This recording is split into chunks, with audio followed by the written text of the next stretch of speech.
Hey everyone, welcome to episode 27. In this episode, you'll hear my latest story, The Crystal. This tale is about an Uber driver who finds, you guessed it, a crystal in his backseat. There's something special about this crystal, and it's this unique property which will lead to some interesting events. This story will be part of one of my upcoming books, and I'm excited to share it with you here. So without further ado, let the mystery unfold. The Crystal by Mike Young.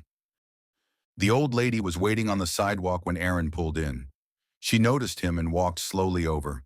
She paused to examine the lit rideshare sign glowing through his windshield, then looked down at her phone while adjusting her glasses. She looked back up and waved, letting him know she was the rider he was picking up. Aaron looked down at his app to confirm. She certainly looked older than the picture in the app, but that wasn't uncommon. He got out of the car and opened the door for her. Once she was inside, he closed the door gently, walked around, and got back inside his black Prius. The ride was a typical one. There was some light talk about the weather in the city. The old lady also gave him some advice, as elderly riders often do. "Everything comes at a cost," she said. "There are no free rides, no pun intended." "Well, let's hope it stays that way. Otherwise, I would be out of a job," Aaron responded with a laugh. The ride continued for another 10 minutes or so until they reached the destination. As the old lady got out of the car, she gave him one last bit of advice. "Stay safe. You have a dangerous job. Always be vigilant and don't take any unnecessary risks, at work or in life." "Thanks, ma'am. I'll keep that in mind." As he drove away, he smiled. "Nice old lady," he thought to himself. "People like her make my job enjoyable." Not long after, Aaron was picking up his next rider. It was a man who looked to be in his early 30s. He had 2 kids with him. This could go either way, he thought as the kids loaded into the car. The ride was better than expected as the kids mainly played on their devices, occasionally laughing at this or that from their videos. The man was a decent conversationalist. Though he was a mid-level manager at a well-known pharmaceutical company, what he did in his off hours made for an interesting discussion. The man was a ghost hunter. Apparently, he had all the tools of the trade. This included motion detectors, full-spectrum cameras, EMF meters, EVP recorders, and other devices Aaron had never heard of. He had spent many a night in strange old homes, graveyards, and abandoned buildings waiting for the unsuspecting phantasm to make its appearance. When Aaron asked if he had ever really seen or documented an entity, the man just replied, "You would be surprised." Needing more than that, Aaron asked for details. "Well, you know that old church at the edge of town? The Presbyterian one on the corner of Willow and 16th? The man asked. "Sure, I've worked that part of town. Are you going to tell me there's a ghost in that church?" Aaron responded. "Not just a ghost. Many ghosts," the man replied. "I saw an old couple dressed in 19th century clothes walking into the church one night. Not through the door, mind you, but literally through the walls of the church." Aaron was skeptical, but the story was interesting and made for an enjoyable ride. He pressed for more information. "Did you get it on tape? Do you have evidence of what you saw?" he asked. "The thing is, when I checked the footage, it was gone. I was sure I set it to record. I don't know what happened." The man sounded frustrated as he retold of his bad luck. Aaron guessed he was either genuinely disappointed or great at lying. Either way, the man told more stories on the ride. They varied in degrees of believability, and Aaron was left to decide for himself. Ultimately, he figured he would need to see these kinds of things for himself. The ride eventually came to an end, and Aaron dropped off the man and his surprisingly well-behaved kids. He was ready to call it a night when a potential customer pinged in his app. Since it was on his way, he decided to accept it. The last rider of the night was standing just outside of the sliding entrance doors to a retirement home. The man wore a black, tailored suit with a matching fedora hat. He carried a briefcase in his left hand while smoking a cigarette with his right. As Aaron approached, the man put out his cigarette in the receptacle and strode over to the car. On the ride, Aaron determined his rider's temperament by commenting innocently on the weather. Typically, the response of a rider would let Aaron know if they wanted to chit-chat or not. In this case, the man responded with an outgoing tone, so the conversation continued. "It's been nice out. Lots of sun and no rain in weeks," the man responded. In my line of work, wet conditions can cost a person a great deal of money and lost opportunities. What do you do, if I might ask? Aaron inquired, taking the bait. The man was quick to answer, showing an enthusiasm for his work and a ready expectation of the inquiry. I'm an auctioneer, among other things, the man answered. So, you're a fast talker when you need to be, eh? Aaron asked. This was basically all he knew about auctioneers. He'd heard the high-speed bid calling during auctions and had always been fascinated by it. He wondered how they kept up with everything at the same time. Well, it's part of the job, yes, the man responded. It's not really my favorite part, though. What I love is finding strange items and selling them to eccentric buyers. Like antiques and such? Aaron asked. Usually, yes, not always, though. Most of what I find comes from estate sales. Typically, someone passes away and leaves a bunch of junk to their family. The family, eager to get rid of all but the most sentimental things, then wants everything else sold quickly. I go through it and sort the trash from the treasures. I have a network of folks who buy a variety of specific items. The most rewarding part of my job is connecting these people with the things they desire, while earning a decent profit, of course. Sounds like a pretty cool job, Aaron commented. I guess that explains why you don't like wet weather. I'm assuming moisture deteriorates old things of value, especially if left out in the weather or in storage bins. And particularly documents, paintings, stuff like that, I assume. Bingo, the man responded. I've seen my share of objects found in a state beyond restoration.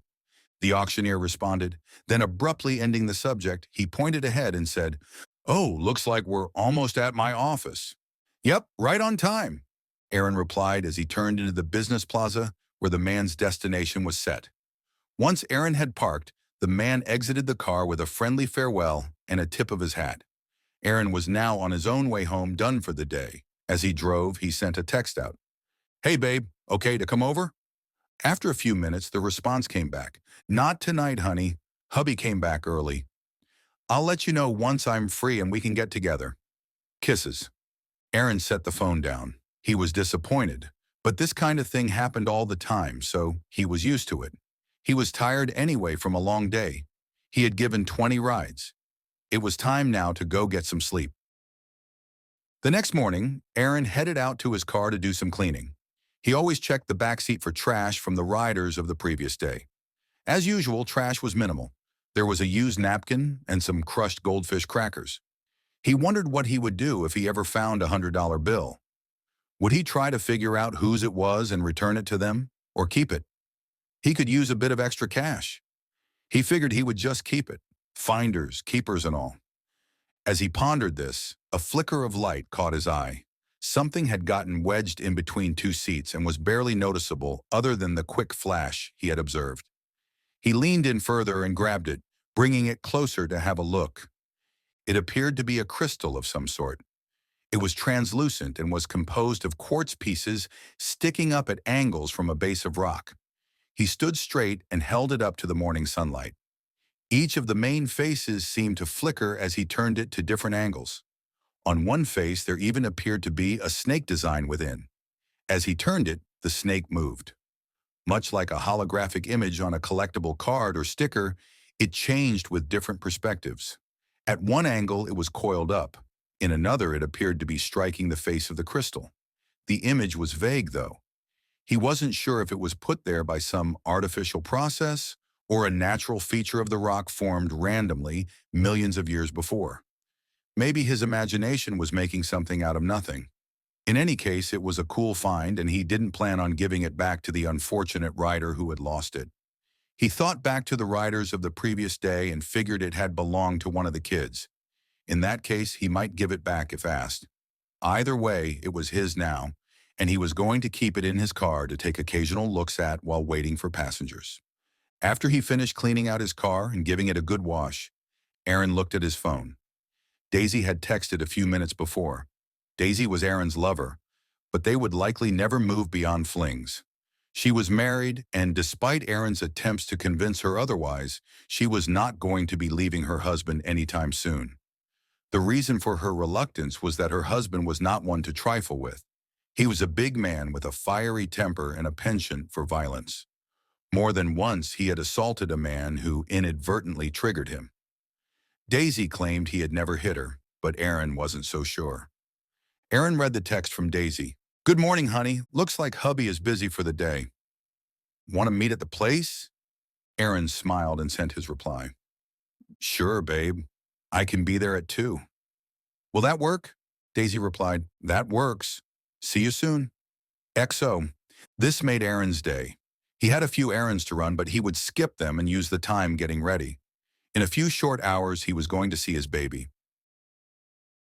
Aaron was on the way to the motel that he knew so well. He was clean, groomed, and smelled like musk and spice.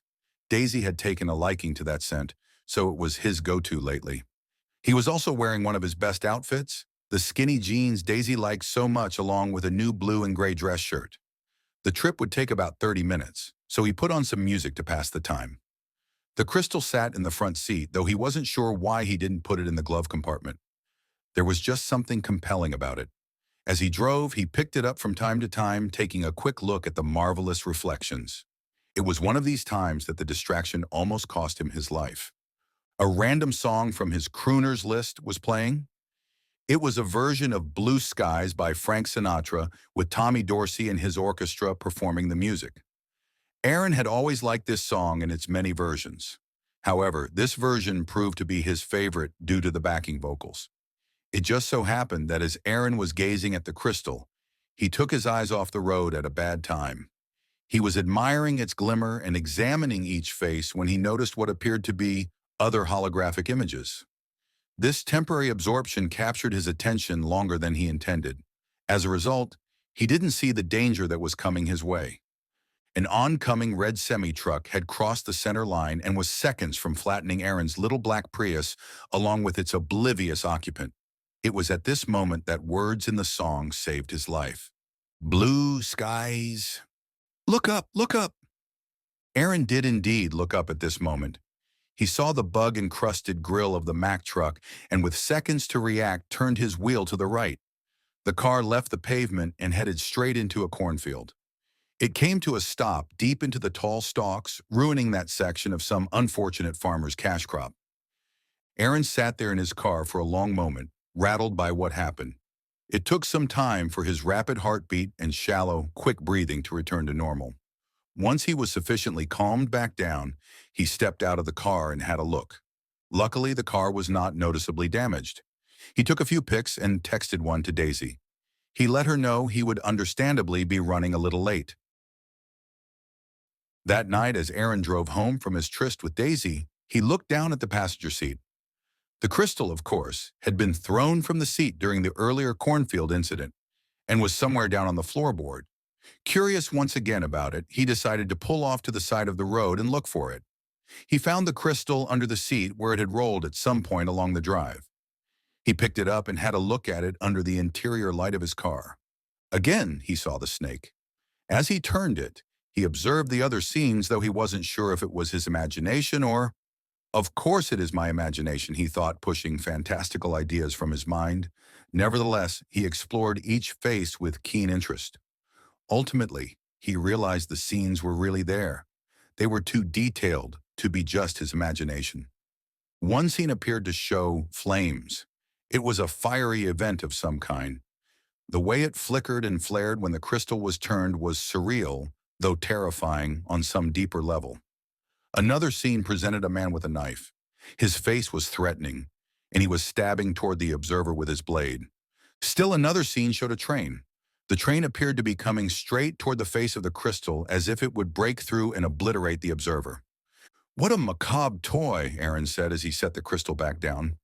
He closed the door and walked back around, getting into the driver's seat. I mean, it's not just a crystal.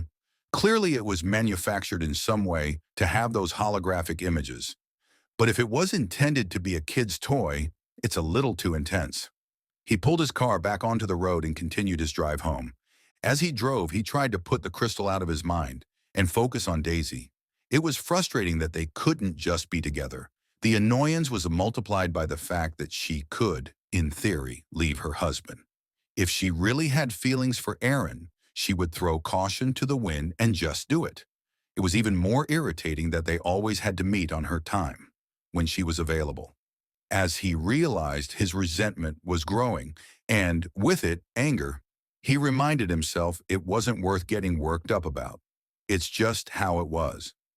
At that thought, he returned again to thoughts of the crystal. This kept his mind occupied for the rest of the ride. When he got home, he took the crystal inside with him. He needed to have another look under the better lights of his house. He sat down at his desk and turned on the lamp. Turning the crystal under the bright light, he again saw the scenes from before. The striking snake, the engulfing flames, the vicious stabbing, the oncoming train. He also noticed a few more scenes. There was one of falling. The perspective showed a window retreating as the observer fell from it, looking up at where he'd fallen from. There was also a scene of frantic splashing in water. The water appeared to be endless, like the ocean or some large bay. The scene ended with a sinking below the surface. Then he noticed a scene that made his blood turn to ice. On one of the smaller faces of the crystal, an image stood out with particular relevance. It was the unmistakable grille of a red Mack truck, the same truck that almost ended his life only a few hours before. Aaron set the crystal down on the desk and fell back in his chair. "What the fuck?" he exclaimed. "What the actual fuck?" he reiterated louder. He looked around the room, pondering how a scene could be in the crystal straight out of his life. Was it a coincidence? No way that's a coincidence. It's too specific, he answered himself. Are these images representing ways I could die? He wondered. Snakebite? Stabbing? Fire? He thought more about it. Well, I don't go out in the woods, so getting bit by a snake is unlikely, but a stabbing? Maybe a carjack attempt. That's definitely possible. Fire? Burning alive? Let's hope that's not how I meet my end. He picked the crystal back up and looked at the other scenes. Falling from a window, he scratched his chin. I suppose Daisy's husband could come home early one day, and I fall trying to escape. Or he could throw me out in a fit of rage.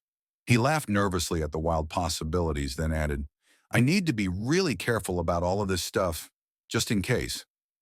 He sat the crystal back down and went to the bathroom for his nightly routine. While he was brushing his teeth, he looked at himself in the mirror. For the first time, he noticed what looked like some gray in his hair. When he finished brushing his teeth, he leaned into the mirror for a closer examination. Would you look at that, he said as he pulled strands of his hair this way and that, exposing different gray strands. The aging bug has finally bit me. Then he noticed another sign of aging. And it looks like I'm getting crow's feet to match. He rubbed the skin around his eyes. Maybe it's all the stress lately. This won't do for a 32-year-old. I wonder if Daisy noticed this earlier. He turned to leave the bathroom, but took one last glance at himself. Shaking his head, he turned off the light and left the room. The next morning, he got up early and washed his car. There was mud and bits of corn husk that needed removal from the day before. When he was finished, he checked his phone. As hoped, there was a message from Daisy. Come over. Hubby is gone for the day on an emergency trip. I'm waiting, honey, and I'm not wearing any underwear. That last bit was all Aaron needed to read to get his juices flowing. He texted back, now? Her response was immediate. Yes, now. XO. His response was just as quick. On my way. Aaron was indeed on his way 20 minutes after sending the text. He had taken a quick shower, got dressed, and was out the door, beloved crystal in his pocket. He had the strange compulsion to keep it with him at all times now.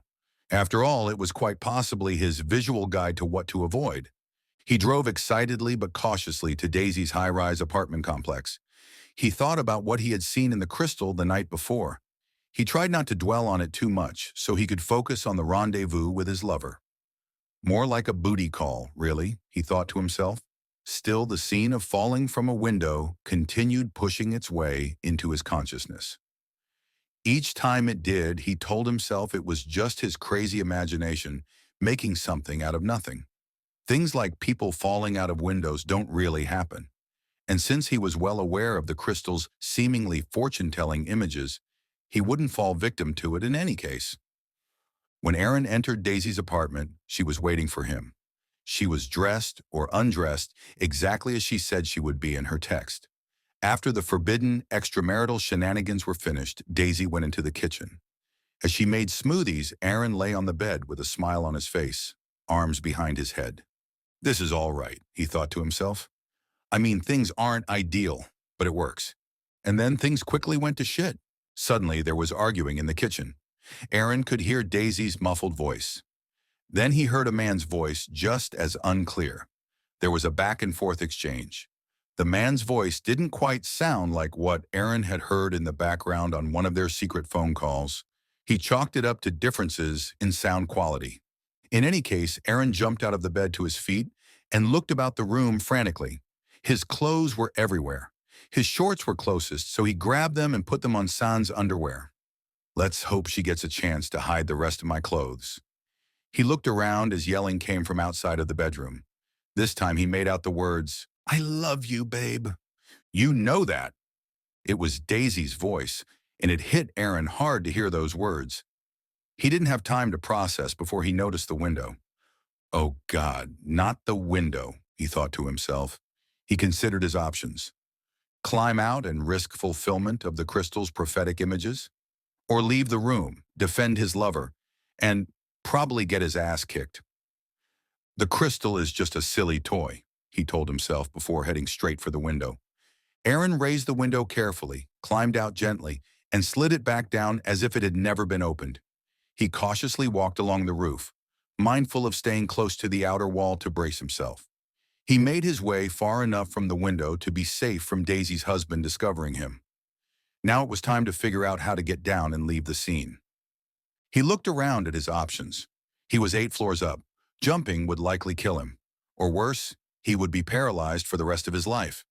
He could work his way around the edge of the roof and maybe find a fire escape to drop down to.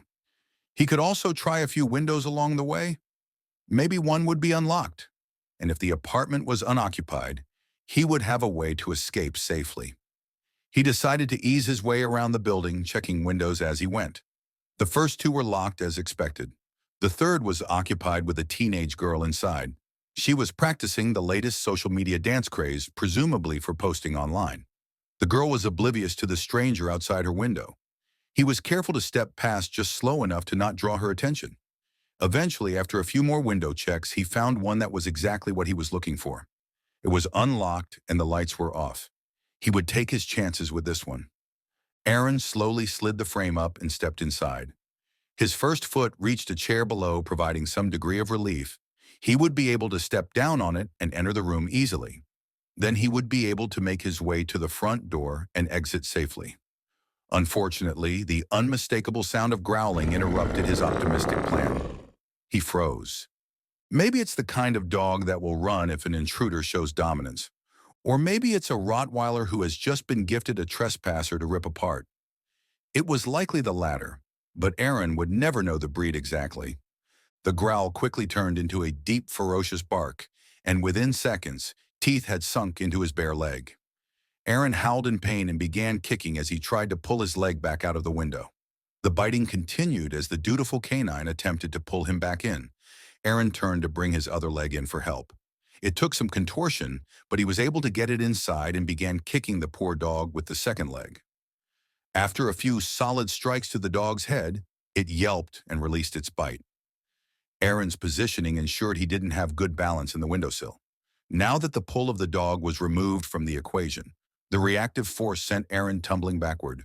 He rolled out the window and hit the back of his head on the roof. His momentum continued the roll, sending him over the edge. He plunged toward the ground below, helplessly watching as it came closer, faster and faster as he fell. Within seconds, he hit with a nasty thump, and everything went dark. Aaron didn't know how long he was out, but it was long enough for people to notice him lying there and come to help. One lady had turned him over and was checking to see if he was alive. A guy in his 20s was speaking to a 911 dispatcher. A little girl looked up at her mother and asked if the old man was okay. Aaron sat up and shook his head as if shaking off a minor incident. As he came to his senses, he began to recall what happened. Then he realized that he shouldn't be alive. That fall was from 8 stories after all. Suddenly, he became conscious of a sharp pain in the side of his leg. He reached into his pocket and found the crystal. He took it out and gave it a good look. The people around him watched quizzically as he sat transfixed by it. The general consensus was that he was on some kind of street drug. He's on that one the Chinese been smuggling into the country, one man suggested. An elderly lady added, delinquents have been giving them to our kids at school. Now everybody uses it, young and old alike. The others nodded in agreement. Aaron didn't bother to explain or to even thank anyone for attempting to help. He stood up, stretched, and rushed to his car. The crowd was left bewildered. As he drove home, he wondered how things played out with Daisy and her husband. Did the confrontation turn violent? Did her husband find the rest of Aaron's clothes? Was it even her husband? Maybe it was another lover. Was Daisy concerned about his escape from the window? Did she know he fell? Or did she assume he found a fire escape? Did she care? He didn't receive a text from her. That could mean so many things. He typed out a quick text to her while mindlessly crossing the line on the highway several times. This text was important after all. Then he put it all out of his mind as best he could for the remainder of the ride. When he arrived home, he fell onto his couch, crystal in hand. He examined it as he had done several times before. The usual fascinating images were there, but now there was a new one. Inside a previously unseen face of the crystal appeared grass. The scene showed the perspective of falling toward the grass, and the grass looked an awful lot like that which he had fallen 8 stories toward only a few hours earlier. Baffled by this, he looked over the crystal for clues. Soon he found that window scene he had worried about before. It was still there in between the stabbing and drowning scenes. Aaron noted that it was not the same window he had fallen from. In fact, it had blue shutters, and there was a shadowy figure within. He set the crystal down and tried to reason his way through it all. Twice I've almost died. Both times the events appeared on this crystal afterwards. There was the red Mack truck, and there was the grass that I fell into. These scenes were not there before. I'm sure of it. What if I've got it wrong? What if the crystal is not showing me possible deaths in the future, but is displaying deaths avoided in the past? My near-death experiences and those of anyone else who possessed the crystal before me. What if? His face lit up as he worked out something important. What if the crystal takes the death for the person? What if it locks the event away in its crystalline structure, preventing its fulfillment in the real world? The thought of this made him throw his head back and stare at the ceiling with big-eyed excitement. If one's head could really explode at a thought, his would have gone nuclear. This would mean the person who possesses the crystal quite possibly cannot die. Suddenly, he sat bolt upright. I can't die! He rubbed his hands together excitedly. I've found the immortality crystal, the sorcerer's stone of myth and legend. Aaron stood up and stretched. His bones creaked and his joints popped like a grandfather getting out of a well-worn recliner. He felt uncharacteristically feeble, but his excitement propelled him forward. He went to his kitchen and turned on the coffee maker. While it was brewing, he headed to the bathroom for a whiz. As he relieved himself, he casually glanced at the mirror. What he saw made him miss the toilet completely. There in the mirror was not the reflection of a 30-something man. Before him was a man closer to 70, maybe 80. His hair was as white as snow, and it started way back on his liver spot-covered forehead. His face was etched with wrinkles. Long, unkempt eyebrows sat atop drooping skin above his eyes. His complexion was pale.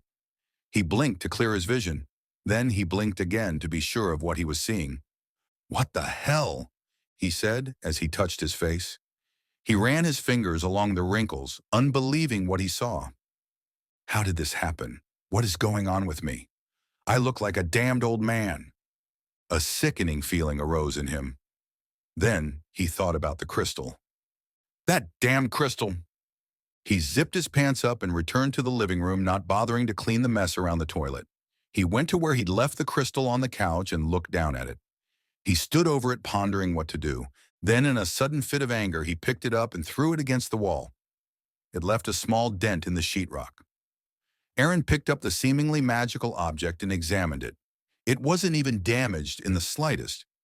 He went to the closet and grabbed a hammer. He struck the crystal over and over again in a determined rage. Not a single chip flew off it. It was as if it were made of some indestructible material. Fucking magic, he said as he threw the hammer to the floor. I know what I'll do. I'll give it to somebody else. Maybe I'll put it back in the back seat of my car where I found it. A rider will snatch it up thinking, as I did, that they had found a most marvelous thing. It'll be their problem then, and I'll be free of it. At that thought, he remembered something that one of his riders had said. Everything comes at a cost. There are no free rides. That old lady said that. That sweet old... And then it all made sense.